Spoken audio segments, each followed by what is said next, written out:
LateMD.org. State Circle is made by MPT to serve all of our diverse communities and is made possible by the generous support of our members. Thank you. Serious health issues for one of Maryland's top leaders. It's a recent diagnosis, and that's the reason I wanted to get it out. Newly elected lawmakers making history. If history just was ready, and it was as if a mighty wave came over Maryland. It's great to see all the new women coming on board.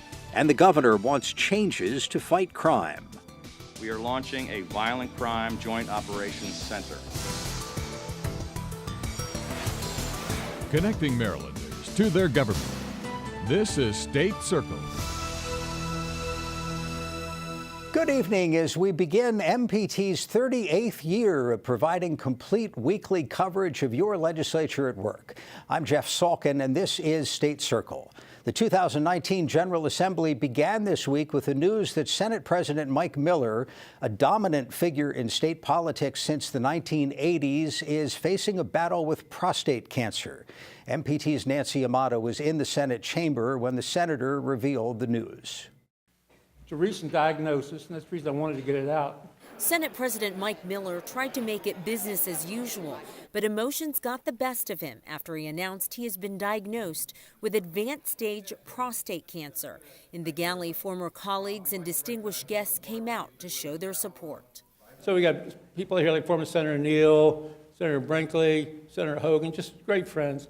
But anyway, I delegated that to them, and I always had the best people.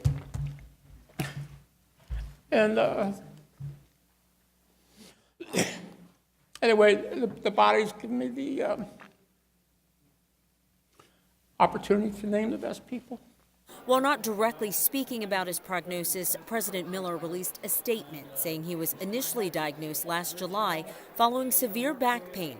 Until recently, he had only been treated with medication. But after waking up with a sharp pain in his leg a few days after Christmas, doctors say chemotherapy is the next step. It affects every decision you're making, so you look in the morning, you see if your hair is still there. You know, and it's thinning out. Colleagues on both sides of the aisle are expressing compassion. He talks about us being a family down here, so when you hear that about one of your family members, it's hard to deal with. They're also offering words of support. I know we all will surround him with our support, with our love, with our encouragement to help him through this ordeal. Well, as his friend and colleague, I'm going to do everything possible to support him. I have every confidence in his ability to lead, even during these difficult times. It's not the first time we had something like this happen. Governor Hogan had a similar struggle the first year of his term. So the first time last term, and he was able to recover and get through it. So we just hope and pray is the same for the Senate President.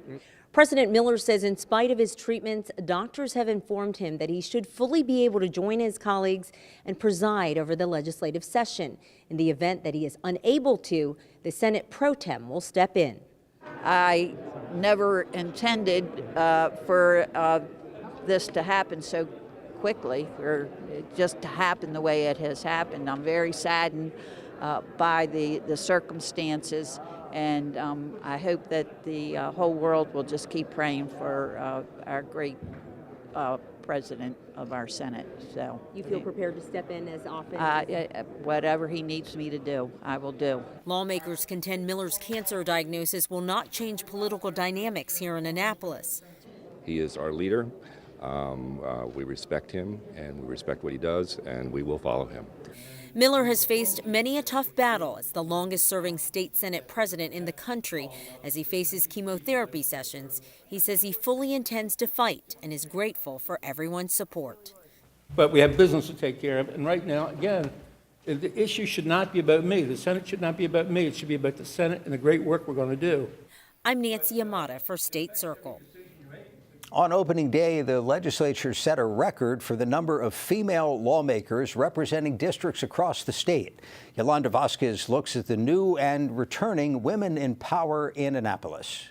A lot of the old guard has left, and so it's a new beginning. Not only for Senator Kathy Klossmeyer, who is now the Senate President pro tem, but also for the record number of female legislators who are now part of the changing landscape in Annapolis. I think it was as if history just was ready, and it was as if a mighty wave came over Maryland. Senator Dolores Kelly says the uptick in numbers is a reflection of what's going on nationally. She looks forward to working with her colleagues on many issues.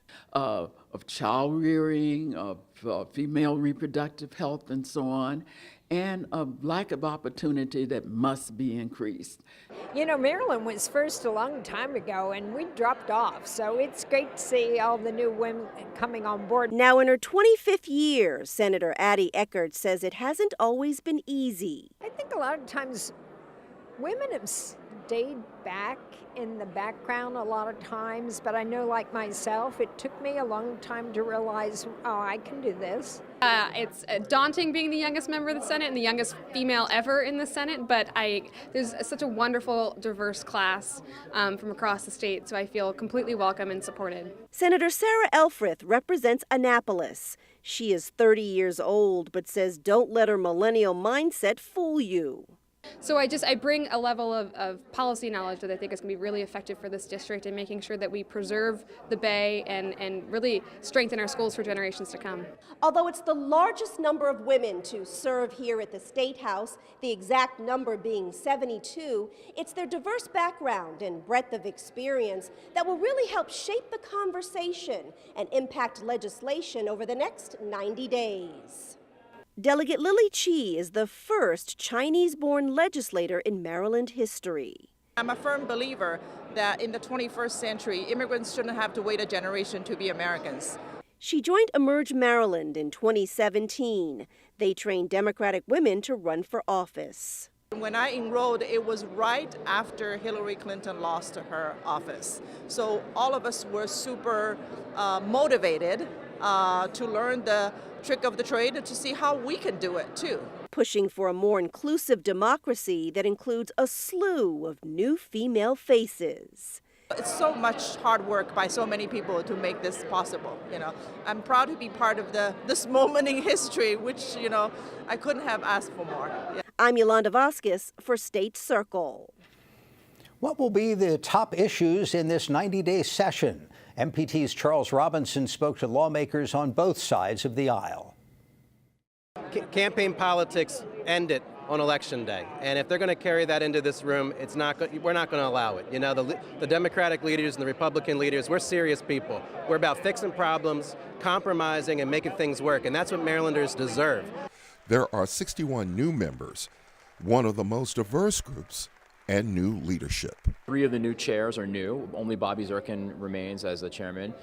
A third of the Senate changed, and I think it's nothing but opportunity. I think that we have the opportunity to push conversations such as the minimum wage, such as educational opportunities for our young people, such as protections for our seniors. And I think that with this new crop of individuals and colleagues that I'll be able to serve with, I'm very inspired first, but I'm looking forward to seeing what comes out of it. We know there will be several issues which will take shape early on.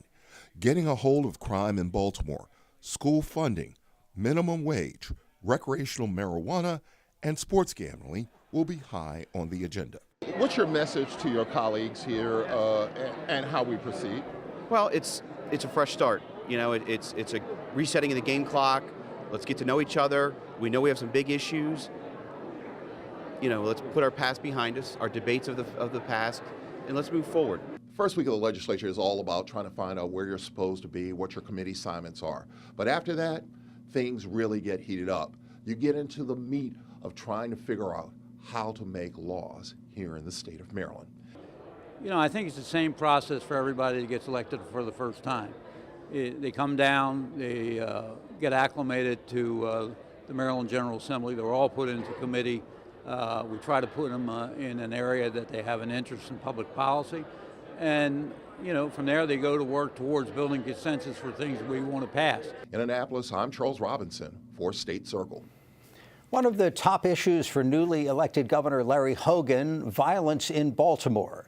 The governor was flanked by law enforcement officers from city, state, and federal agencies as he announced several initiatives. They include greater use of federal gun prosecutions, a bill to mandate longer sentences for repeat violent gun offenders, and a proposal to monitor sentences handed out by judges. We are launching a Violent Crime Joint Operations Center in Baltimore City. This state-of-the-art facility will serve as a nexus for a new, coordinated offensive to go after violent crime, gangs, and criminal enterprises. It will include a strike force consisting of 16 federal and state law enforcement and prosecutorial agencies, as well as local partners from the city and surrounding jurisdictions. The governor also proposed funding to protect witnesses.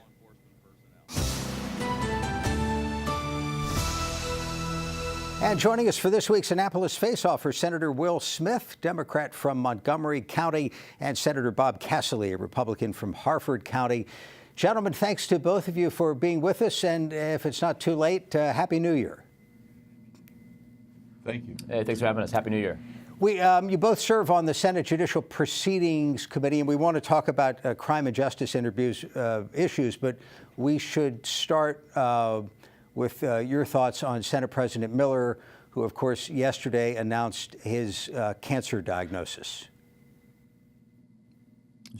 Sure. I'm starting off, Mike is an incredible family man. That means everything to him, and he tries to emphasize the Senate as a family, and it's tough. It's really tough to see a guy, this sort of bull of a man, and what he's going through right now. And certainly our hearts are all out to he and his family as well. We wish him the best.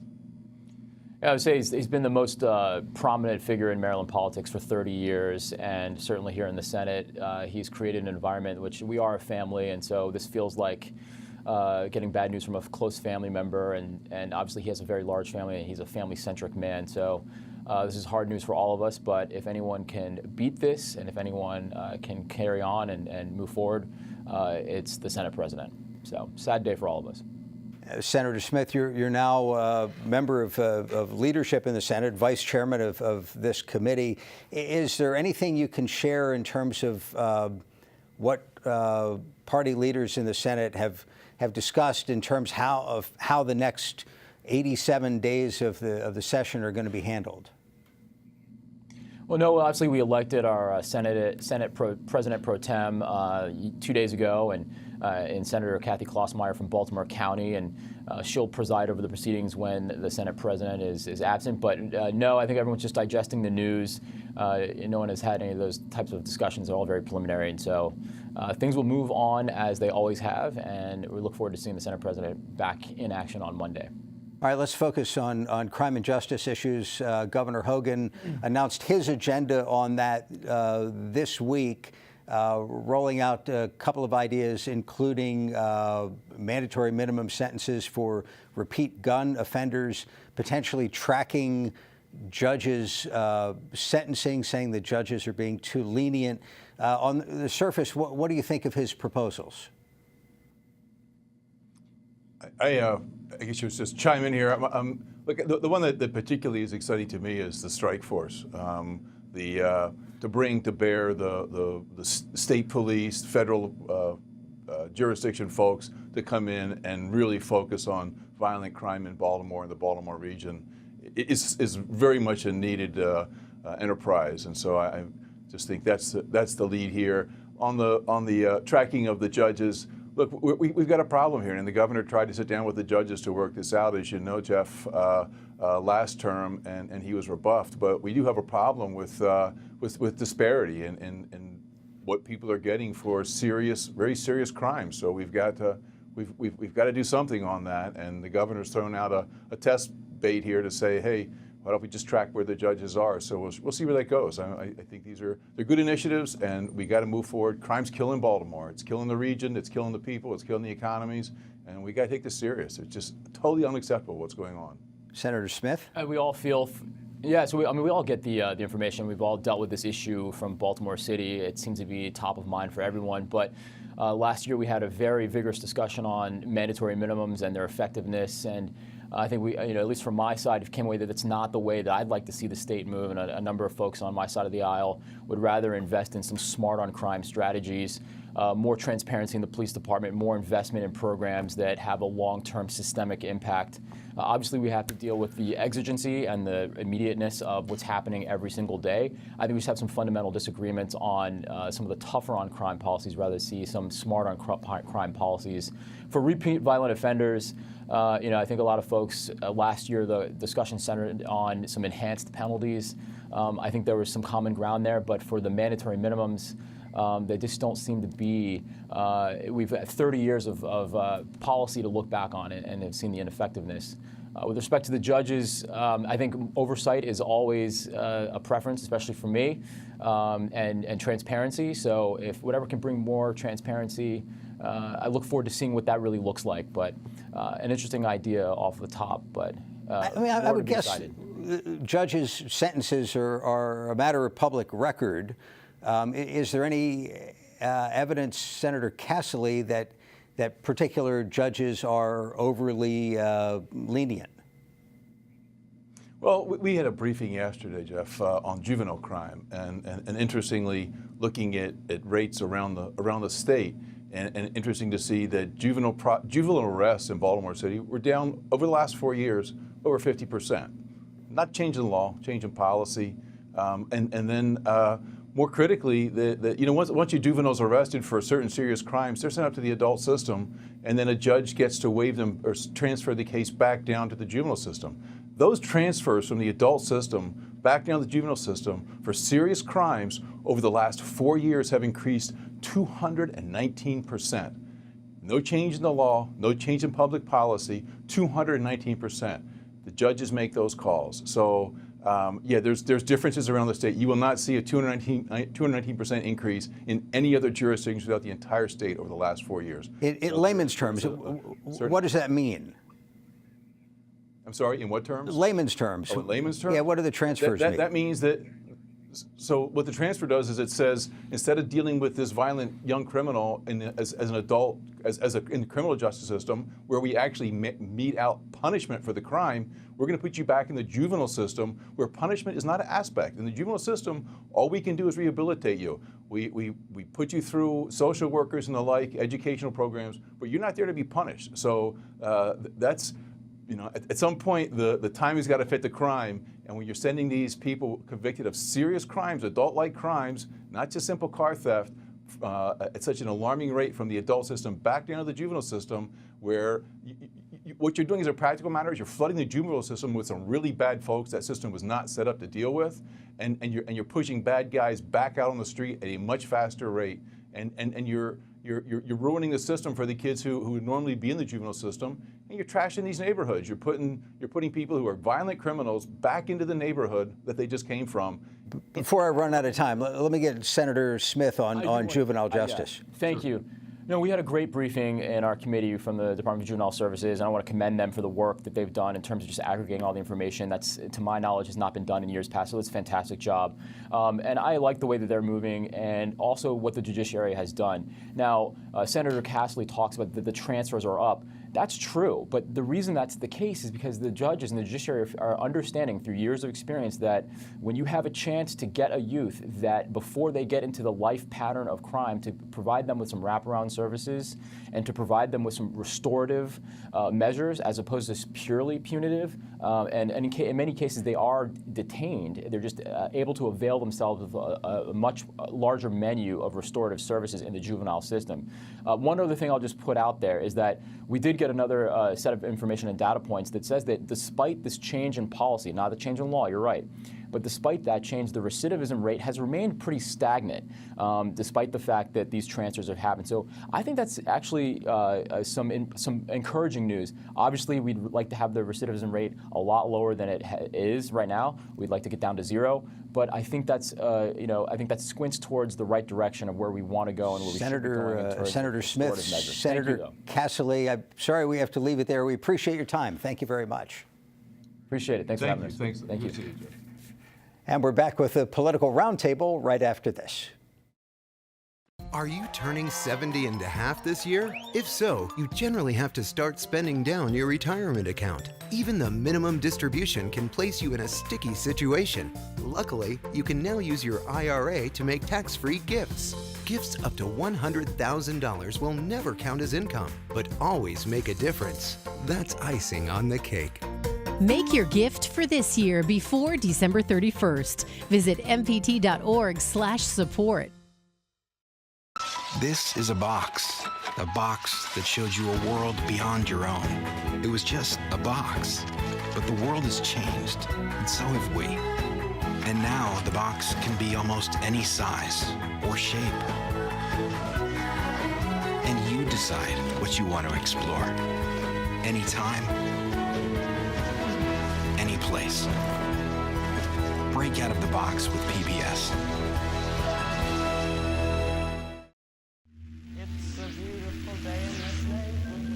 We are the curious. Wow! The adventurous. Oh! Those venturing out for the first time. And those who've never lost our sense of wonder. Whoa! You seen this? We are the hungry. The strong. I must be the greatest! The joyful. A happy little cloud. We believe there is always more we can uncover. More we can explore. We believe in the capacity for goodness. And the potential for greatness. The torch has been passed to a new generation of Americans. PBS. PBS.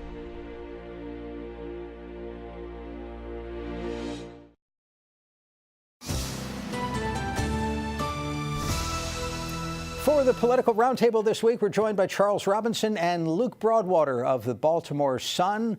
Gentlemen, let's start by talking about opening day a little bit. It's this time of ceremony, optimism. You have all of these newly elected legislators, some for the first time in politics. How did it seem to you?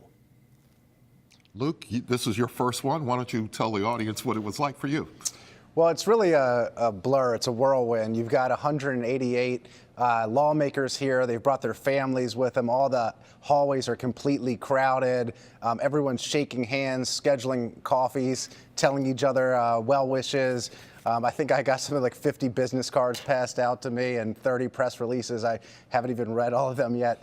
But it's really a time of optimism, of collegiality, and there's not a lot of big policy talk yet or a fighting between the parties. It's about working together and having a spirit of optimism going forward. And this is also a time when you elect the leadership. Now, most of it's already settled, so, it was no surprise. Speaker Bush was reelected and Senate President Miller was reelected. I think the thing that caught all of us off guard on the first day, Jeff, was this whole idea of what's wrong with Senator Miller. And that was kind of like what this week kind of led up to. It was interesting that he held that news until Thursday. And he had talked about wanting to put the Senate first, and I suppose he did that in the timing of the announcement of his diagnosis. Yeah, I don't think he wanted to ruin opening day with this sad news. He was actually very jovial on opening day. He was making a lot of fun of a lot of the other lawmakers. He took repeated shots at his nemesis and rival, Peter Franchot, the controller. But he did offer it up to the press. He said, "I know everyone's interested in my health. I'm walking with a cane," and he held up the cane and he brandished it and joked that he was going to beat the Hogan administration with it. So he had a good sense of humor, but he did keep it under wraps until the next day when he made his announcement about the prostate cancer. Now, Luke, you've had a chance to talk to some of the Miller family. Why don't you explain where he is in this process, if you will? Yeah, so today at Johns Hopkins, he got a blood transfusion. They say will help him with some of the complications from a very advanced and aggressive prostate cancer that he has. He's in high spirits, according to his daughter. He is embracing, she says, Winston Churchill's motto of fighting them by land and sea and fighting till you can't fight anymore. So she's feeling pretty optimistic, and I know everybody knows Senator Miller is a battler. And the other thing, Jeff, is that we had a chance to hear from his second in charge, and she was on the podium today. We assume that she'll be here for several times on that podium, so we'll see how that goes. And really, the early part of the session is not it's not crunch time, and the presiding officer can be absent, I suspect, without a whole lot of impact early on. Charles, let's talk about the inaugural coming up. Governor Hogan reelected and takes the oath of office again. We have 30 seconds. What happens next week? Real simply, we're moving to the South Portico. It's the first time in many years that we've moved back there, and it'll be interesting to see what his message is, not only to the individuals who are here, but also to individuals across the state of Maryland. Governor will... And at night, he's going to be having a gala at the MGM in Prince George's County, the casino, $150 tickets. So there will be some festivities lasting the whole day. Very good. Luke Broadwater, you can read his work, BaltimoreSun.com. And Charles, thank you. That is our program for this week. Tune in every week at this time as we bring the State House to your house. You can also connect with State Circle online. Streaming videos of our programs can be found at video.mpt.tv. And please follow us on Twitter at MPT News. Now, for all of us at MPT, I'm Jeff Salkin. Thanks for watching and have a good night.